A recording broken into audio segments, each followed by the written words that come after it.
Welcome to Art History with Jackie. This week, we will be heading back to the 15th century to talk about Michelangelo, one of the world's most renowned artists. Michelangelo was one of the leading artists in the Italian Renaissance. He was a sculptor, painter, architect, and poet. Michelangelo was born in Caprese, Tuscany in 1475. He came from a family of bankers and spent most of his life in Florence. After his mother died, he lived with a nanny and her husband in Settignano, where his father owned a marble quarry. This is where Michelangelo became familiar with marble. Remember that, it's important. Though he went to school, Michelangelo always showed interest only in the arts and painting. At the age of 13, he was apprenticed to a respected Renaissance artist, Ghirlandaio. When the ruler of Florence asked Ghirlandaio to send his two best pupils to his humanist school, Michelangelo was sent. He studied at the Humanist Academy, where he was influenced by some of the brightest philosophers and writers of the time. It was here that he became interested in sculpture as well. Michelangelo was able to learn exactly how to draw human figures by studying corpses from his church's hospital. In the late 1400s, Michelangelo began working in marble. He later moved to Bologna, where his work in marble really began to excel. He became one of the best marble sculptors in Italy. One man commissioned a piece by Michelangelo, which he made to look as if it were an ancient relic, to sell for more money.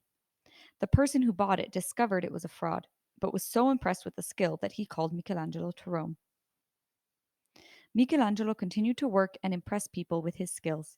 In 1498, he created the Pietà, translated to the Pity, which depicts Jesus laying on his mother's lap after being brought down from the cross. This detailed marble sculpture is a magnificent work of art, and Michelangelo's skill is highlighted in the detail of his figures and the sadness on the Madonna's face.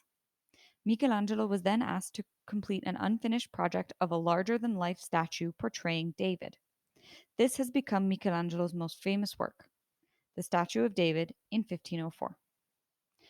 Also in 1504, Michelangelo created the Bruges Madonna, which was kept in a church in Bruges, Belgium. This work was considered remarkable because of its depiction of the Madonna proudly presenting her son to the world.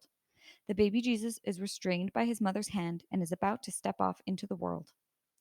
This work was lost during World War II and later found by a group of men sent to Europe to find stolen Nazi art. In 1505, Michelangelo was invited back to Rome by the Pope to build the Pope's tomb. Because of numerous interruptions, he never finished the tomb, even after 40 years of work.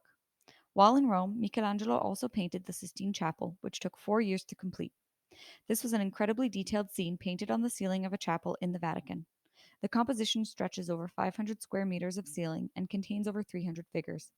It is one of the most famous pieces of art in the world, and every year thousands of people walk through the Sistine Chapel to see Michelangelo's work. Another of his most famous works is The Last Judgment, which sits on the altar wall of the Sistine Chapel.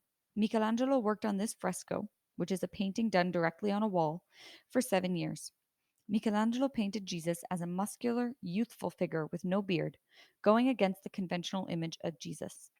He also painted him naked, which was considered to be going against the church's standards for depicting holy figures. However, the Pope left it up, which speaks to Michelangelo's skill. Michelangelo was a celebrated artist in his time. He was commissioned by members of the ruling class to create sculptures, paintings, and facades of churches. He is considered one of the three giants of the Florentine Renaissance.